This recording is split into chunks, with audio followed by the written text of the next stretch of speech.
পৌঁছে গেছি, মা এখন হচ্ছে বারণ করে নেবে।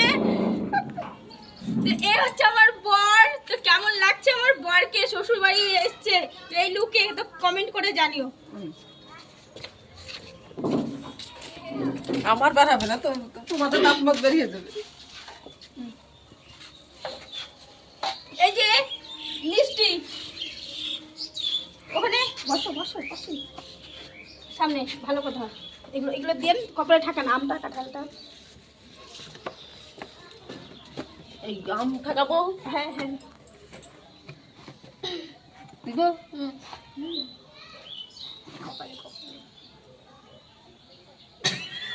একটু করে এটা একটু ঢাকাবেন দিয়ে রেখে দিবেন, কড়াটা একটু ঢাকাবেন দিয়ে রেখে দিবেন। দাঁত দাঁত গাইস কেমন লাগছে, খুব মজা পেলাম ভিডিওটা করে। তো প্লিজ প্লিজ কমেন্ট করো, জানিও কেমন হয়েছে। আর হচ্ছে যাদের এখনো ফাতিমা চ্যানেলটা ফলো করে